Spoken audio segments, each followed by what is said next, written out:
The Atlanta Falcons have got their guy. Last night, after interviewing 9 different candidates for the role of head coach, the team announcing that former Browns head coach Kevin Stefanski will be the next leader in Atlanta. This news made official just before 10 o'clock last night. Stefanski coming from Cleveland, where he spent 6 years and finished with an overall record of 45-56, most notably experience with 13 different quarterbacks during those 6 years, and now coming to a team that has a bit of its own dilemma at the position with Kirk Cousins and Michael Penix Jr. Prior to his time in Cleveland, Stefanski spent 14 years on staff with Minnesota. Falcons president of football Matt Ryan saying last night that Stefanski, quote, brings a clear vision for his staff, our team, and a closely aligned focus on building this team on fundamentals, toughness, and active collaboration with every area of the football operation. So now the real work begins. Atlanta will now seek to hire a new general manager, but also an entirely new coaching staff to work underneath Stefanski. And the question remains, who, if anyone,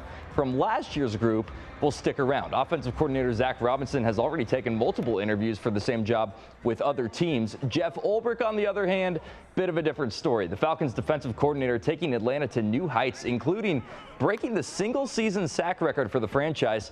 But will Stefanski keep him around? Well, the team's owner has some thoughts.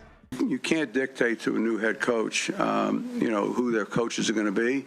But I certainly would recommend to a new head coach that they consider Jeff based on his track record. I would certainly recommend somebody consider him, but it's not something we can require or mandate. The right head coach is going to want to put together their own staff. All right, that does it for This Morning in Sports. Go make it a great day.